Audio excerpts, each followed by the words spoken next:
Class 11th के लिए आज के इस ऑनलाइन क्लास में गैस मॉलिक्यूल द्वारा आरोपित दाब एवं गैस मॉलिक्यूल की रैखिक गतिज ऊर्जा के बीच रिलेशन और फिर गैसीय अणु के दाब एवं ताप के बीच संबंध, फिर आगे आप बोल्ट्जमान नियतांक के बीच के रिलेशन को जानना आवश्यक माना जाता है इस चैप्टर के अंतर्गत। तो सबसे पहली बात है, जहां तक आप जान चुके हैं, गैसीय अणु के द्वारा आरोपित दाब P का व्यंजक पिछले नॉन एकेडमिक क्लास में आपको उपलब्ध कराया गया, जिसमें P is equal to 1/3 m upon v square RMS सूत्र प्राप्त हुआ था।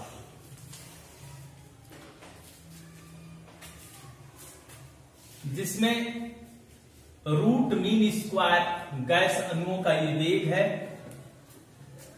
गैस अणुओं के चाल या गैस अणुओं के वेग के रूप में वर्ग मूल माध्य चाल के रूप में इसको जाना गया था। यह भी वॉल्यूम है गैसीय अणु का और यह द्रव्यमान है।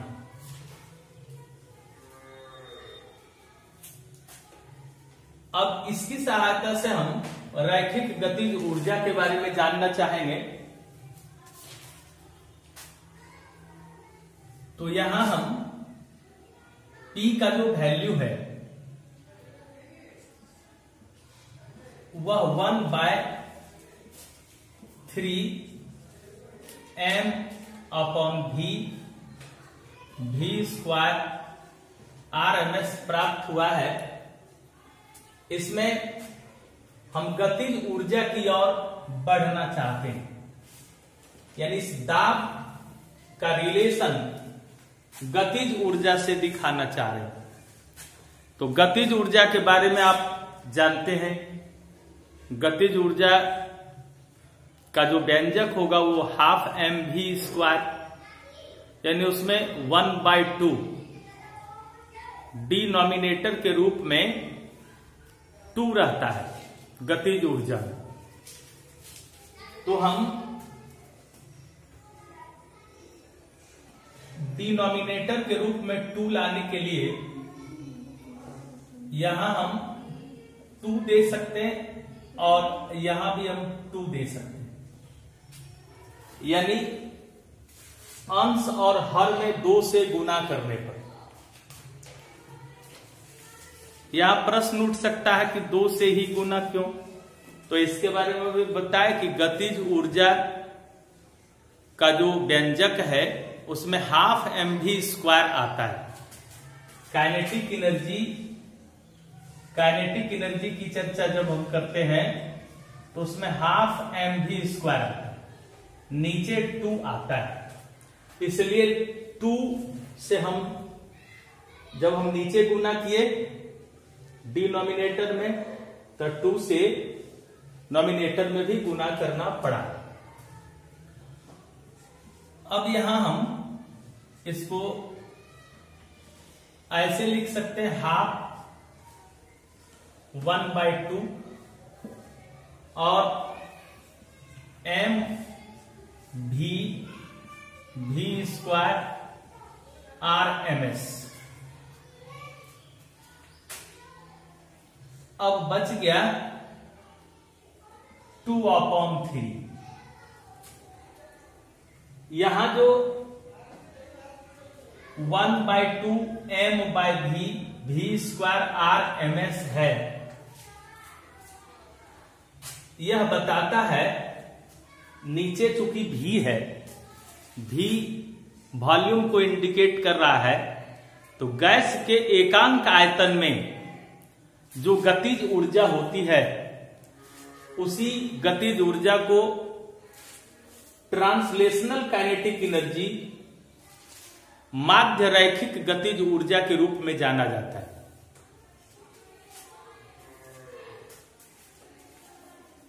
तो इसमें एक परिभाषा आती है, ट्रांसलेशनल काइनेटिक एनर्जी है क्या। तो यहां हम इसकी परिभाषा स्पष्ट करना चाहेंगे। सबसे पहले ये माध्य रैखिक गतिज ऊर्जा। तो यह एकांक आयतन में उपस्थित गतिज ऊर्जा है। गैस के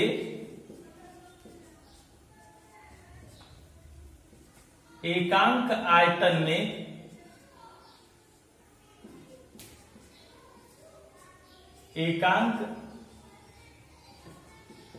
में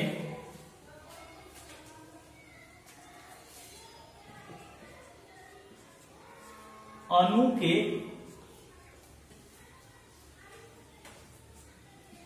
वर्ग मूल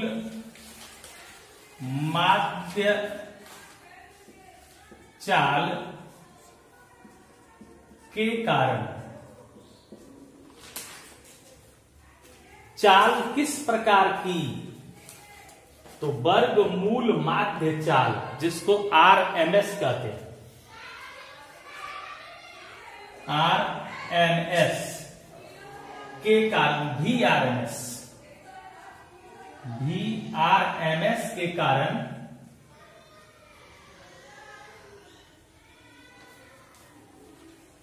उपस्थित गतिज ऊर्जा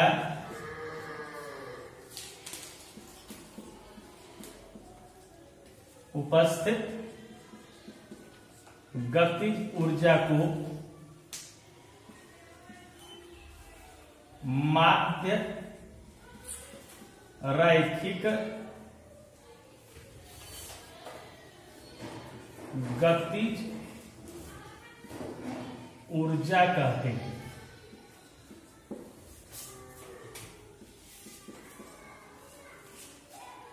यह माध्य रैखिक गतिज ऊर्जा, इसको यदि हम इससे सूचित करते हैं तो गतिज ऊर्जा ½ mv²। तो V कैसा, RMS। अब यहां m ये द्रव्यमान हो गया गैस अणु का, इसमें एकांक आयतन की बात है, इसलिए आयतन से भाग दे दिया जाता है। एकांक आयतन तो डिनोमिनेटर के रूप में वॉल्यूम उपस्थित हो जाएगा। E = ½ m/v, v² RMS, जहां m गैसीय अणु का द्रव्यमान और ये V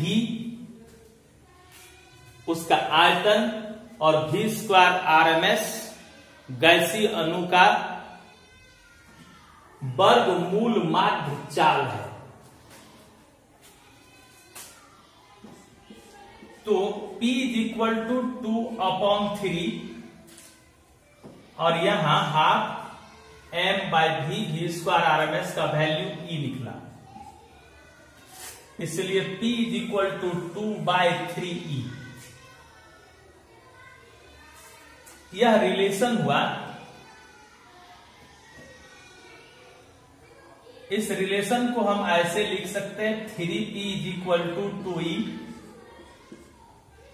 यह प्रश्न पूछा जाता है या इसका रेशियो क्लियर करने के लिए बताया जाता है, P/U, P/E का जो वैल्यू होगा वो 2/3 होगा। ये याद रखना, किसी भी गैस के दाब एवं उसकी माध्य रैखिक गतिज ऊर्जा का अनुपात हमेशा 2/3 होता है। इस तीनों रिलेशन को याद रखना, तीनों एक ही है।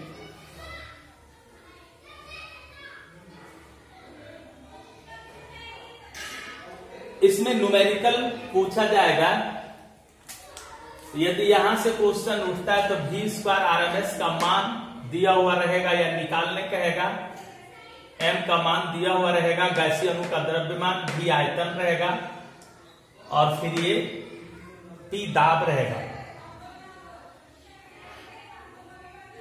यानी इसमें जो P, M, V, v², 1, 2, 3, 4 term है, इस 4 टर्म में कोई 3 टर्म क्वेश्चन में अवेलेबल रहेगा, चौथा टर्म निकालने कहेगा, इस सूत्र से निकलेगा।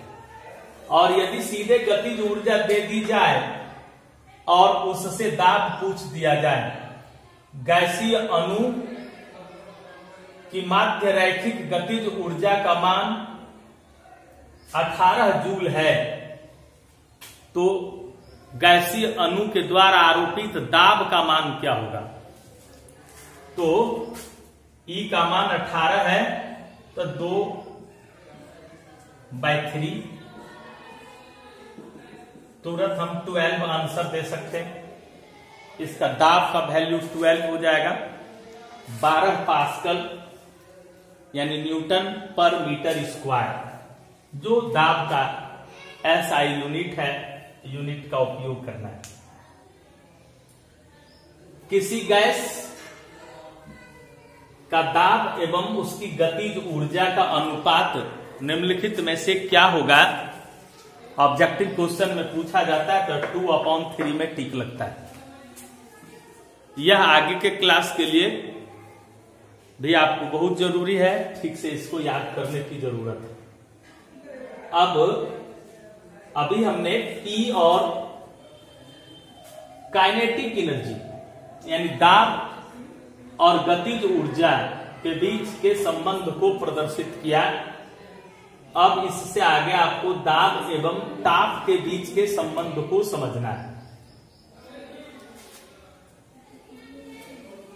तो दाब एवं ताप का संबंध, relation between pressure of gas molecule and translational kinetic energy अभी हमने बताया। अब relation between pressure of gas molecule and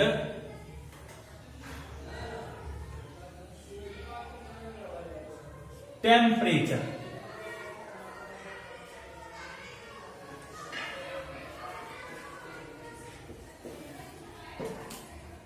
gas अणुओं का दाब तथा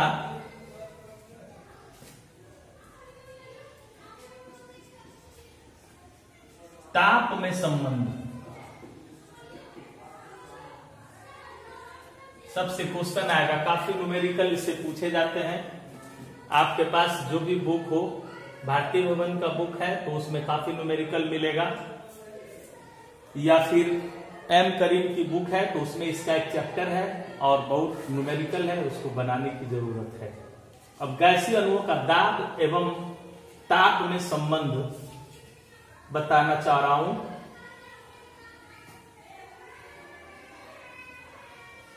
अभी अभी हमने जो दाब का सूत्र लिखा था, P is equal to 1/3 M by V, V square RMS, यही था P का फॉर्मूला। अब इससे हम ताप की ओर आगे बढ़ते हैं।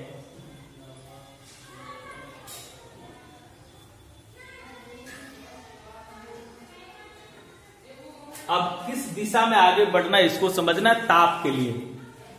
तो बॉयल एवं चार्ल्स के नियम की जानकारी दी गई थी, पहले से आप जान रहे होंगे। बॉयल एवं चार्ल्स के नियम के अनुसार PV बराबर nRT। बॉयल के नियम एवं चार्ल्स के नियम के साथ एक रिलेशन है। इसको थोड़ा फिर मैं स्पष्ट करना चाहूंगा। चार्ल्स ने रिलेशन दिया गैसीय अणु के लिए E है, एक V है और एक T है। P दाब, V आयतन और T ताप। P और V के बीच रिलेशन बताने वाले बॉयल थे और V से T के बीच रिलेशन बताने वाले चार्ल्स हुए।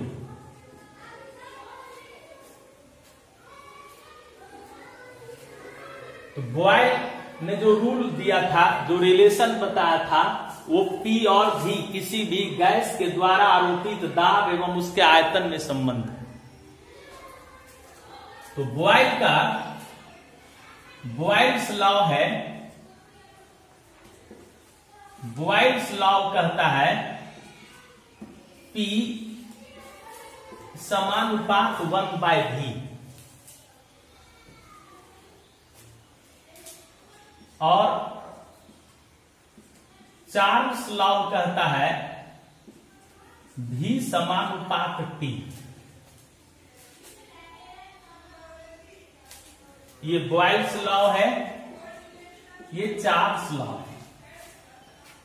जो जानते हैं पहले से वो ठीक है, 9th में भी इसको पढ़ने की जरूरत होती है। जो नहीं जानते हैं वो जान लें। बॉयल का नियम क्या है पूछा जाए तो आप सीधे याद करिए बॉयल का नियम P समानुपात 1/V। इसको लैंग्वेज में बोला जाएगा तो गैसीय अणु के द्वारा आरोपित दाब उसके आयतन का व्युत्क्रमानुपाती होता है। याद रखना यही P समानुपात 1/V। लैंग्वेज में बोलेंगे तो गैसीय अणु का दाब उसके आयतन का व्युत्क्रमानुपाती होता है। चार्ल्स का नियम जब बोलना रहे तो V समानुपात T याद रखना है। यह बताता है कि गैसीय अणु का आयतन उसके परम ताप का सीधा समानुपाती होता है। इसमें T कांस्टेंट है और यहां P कांस्टेंट है। चूंकि रिलेशन तीनों के बीच जब निकालना है P V T है और हमको P V के बीच रिलेशन बताना है, उस समय T को कांस्टेंट करना पड़ेगा। जिस समय V और T के बीच रिलेशन बताना है उस समय P को कांस्टेंट करना पड़ेगा। कांस्टेंट इसलिए किया जाता है कि जब तक 3 पद हैं और 2 के बीच संबंध बताना है तो तीसरा को कहना होगा कि चुपचाप बैठो, चूंकि वो डिस्टर्ब करेगा दोनों के बीच रिलेशन बताने में। तो चुपचाप बैठो मतलब कांस्टेंट कर दिए, उसको नियत कर दिए। तो P V और T के बीच रिलेशन में हमको P V के बीच रिलेशन है तो T को कांस्टेंट करेंगे और जिस समय हमको V और T के बीच रिलेशन बताना रहेगा उस समय P को डांट कर चुप कराएंगे कि तुम शांत रहो, पहले ही दोनों काम होने दो। तो जिसको हम कांस्टेंट कर देते हैं वो बताता है कि उसके मान में परिवर्तन होने लगेगा।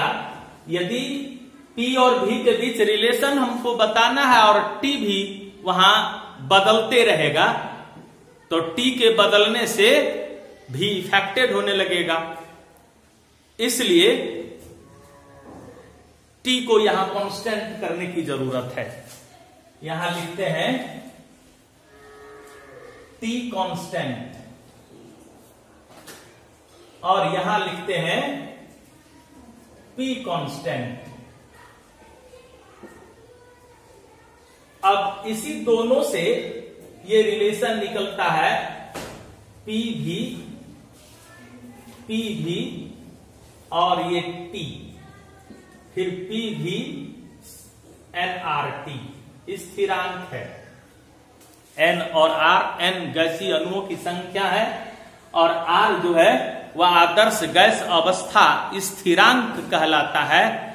8.3 इसका वैल्यू होता है जूल में, कैलोरी में होगा तो फिर इसका वैल्यू अलग होगा, किलो जूल में अलग मान होगा, जूल में अलग मान होगा। इसलिए R का मान बिल्कुल याद रखना है। फर्स्ट टॉपिक जिस समय हम काइनेटिक थ्योरी ऑफ गैसेस बताए थे उस समय R के जार की जानकारी दे दी गई थी, उसका वैल्यू भी लिख दिया गया था।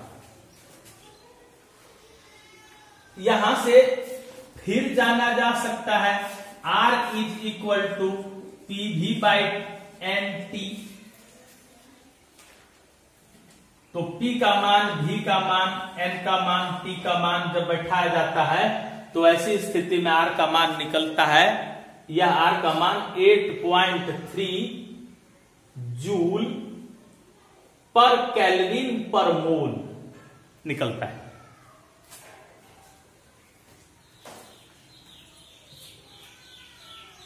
अब हमको T का रिलेशन देखना था, तो यहां से हम पढ़ते हैं P is equal to, relation हमको T के तरफ ले जाना है, तो P के साथ ये जो V है हम यहां ले आते हैं, तो बचता है क्या, तो M 1/3 फिर M V स्क्वायर RMS, इस V को यहां ले आया गया। अब PV बराबर न्यू RT है, तो यहां हम PV के बदले न्यू RT रखते हैं, चूंकि PV is equal to nRT nu RT।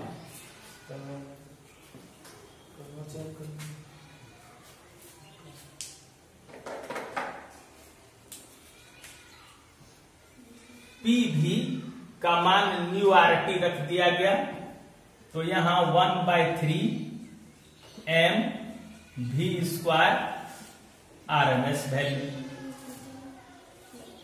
अब हम RT रहने देते हैं, न्यू को उस साइड भेजते हैं, 1/3 M अप ऑन न्यू, फिर V square RMS।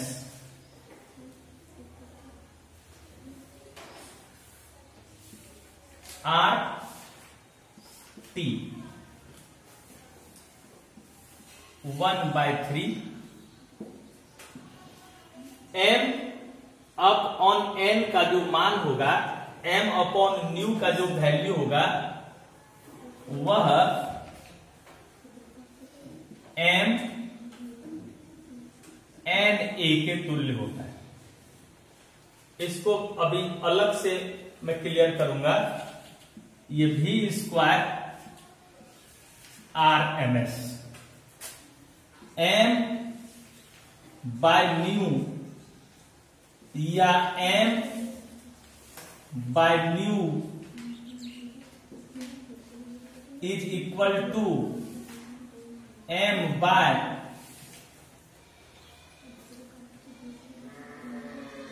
M into NA। ये क्या है, एक अणु का द्रव्यमान है N और एवोगाड्रो संख्या का मान है Na। तो ये जब दोनों गुना हो जाएगा और यहां मोलर द्रव्यमान में जो इस अणुओं की संख्या से भाग दिया गया था वो दोनों इक्वल हो जाएगा, दोनों द्रव्यमान है। ये M क्या बताता है, एक अणु का द्रव्यमान, ये Na क्या बताता है, एवोगाड्रो संख्या। यह M क्या था, तो मोलर द्रव्यमान, यह मोलर द्रव्यमान है। एक अणु में किसी पदार्थ के एक अणु में उपस्थित परमाणुओं की संख्या, अणुओं की संख्या या आयनों की संख्या 6.022 10⁻23। तो यह एवोगाड्रो संख्या है। इसलिए एवोगाड्रो संख्या से जब हम गुना कर देते हैं तो पूरे पदार्थ के एक अणु का द्रव्यमान क्लियर होता है। और यह जब एक अणु का द्रव्यमान क्लियर हुआ तो उसका जो मोलर द्रव्यमान था उससे अणुओं की संख्या में भागा देते हैं तो जो संख्या प्राप्त होगी दोनों बराबर रहेगा। अब यहां RT 1/3 mNa V² जो वैल्यू निकला है यह स्पष्ट करता है कि यहां एक रिलेशन प्राप्त हुआ। P के साथ जो रिलेशन हमको निकालना है वह यहां स्पष्ट होगा। अब RT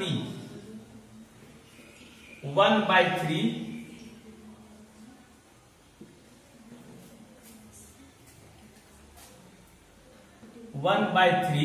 m/v V²RMS को इंडिकेट कर रहा है। तो m Na V²RMS यह बताता है mNa कुल द्रव्यमान। अब एकांक आयतन से जब हम यहां देंगे तो फिर वो P बनेगा। तो ऐसी स्थिति में ये P का जो रिलेशन है वो आयतन का समानुपात होगा। यानी T ऊपर है तो यहां हम दे सकते हैं V²RMS समानुपात T का। V²RMS T का समानुपात हुआ। यहां जो समानुपात हो रहा है 1/3 V²RMS, तो ये तो कांस्टेंट नंबर है 1/3। Na तो कांस्टेंट होता ही है, m कांस्टेंट वैल्यू है और r कांस्टेंट वैल्यू है, सब कांस्टेंट है। इसलिए हम इस रिलेशन पर पहुंच सकते हैं V²RMS समानुपाती हो गया T का। यहां से इस फॉर्मूले के आधार पर Na का मान सब लोग जान रहे हैं 6.022 10⁻23। ये फिक्स वैल्यू है। m का मान दिया हुआ रहेगा। r का मान अभी हमने बताया था 8.3 तो जूल में, और जब वो किलो जूल होगा तो 0.008 होने 0.0083 होने लगता है। तो ये RT, तो R का मान भी कांस्टेंट है, R का मान याद है, Na का भी मान याद है, m का मान दिया हुआ रहेगा V²। इसमें T का वैल्यू निकालना है। यानी रिलेशन हमको T और m और V²RMS यानी तीनों के बीच रिलेशन हम इस सूत्र से ज्ञात कर सकते हैं। यह गैसीय अणु का दाब एवं ताप के बीच संबंध को बताता है। अब इस संबंध के आधार पर हम आगे फिर बोल्ट्जमान नियतांक से भी रिलेशन ज्ञात कर सकते हैं। बोल्ट्जमान नियतांक का रिलेशन, अब इससे संबंधित जो अब आपको आगे की जानकारी दी जानी है, बोल्ट्जमान कांस्टेंट R/Na के द्वारा ज्ञात किया जाएगा। बोल्ट्जमान कांस्टेंट K R/Na होता है। R आदर्श गैस अवस्था स्थिरांक है, इसका वैल्यू जान रहे हैं, और Na का भी वैल्यू जान रहे हैं। दोनों में भागा देते हैं तो जो संख्या आएगी वही बोल्ट्जमान नियतांक है। अब इसी सूत्र से आगे बढ़कर बोल्ट्जमान नियतांक के साथ भी एक रिलेशन ज्ञात होगा, जो अब आपको इससे नेक्स्ट वीडियो में इसकी जानकारी दी जाएगी। तो मैं आपसे अपेक्षा रखता हूं कि आज जो आपको जानकारी दी गई है गैसीय अणु के दाब एवं गतिज ऊर्जा के बीच रिलेशन, फिर गैसीय अणु का दाब एवं ताप के बीच का रिलेशन, तो इससे संबंधित न्यूमेरिकल अब आप यदि बनाना शुरू नहीं करते हैं तो आपको फिर प्रॉब्लम होने लगेगा, क्योंकि पिछले वीडियो में जो हमने जानकारी दी और आज जो जानकारी दी, इससे बहुत सारे न्यूमेरिकल क्वेश्चन आपके सामने उपस्थित हो सकते हैं और आप उसको आसानी से बना सकते हैं। धन्यवाद।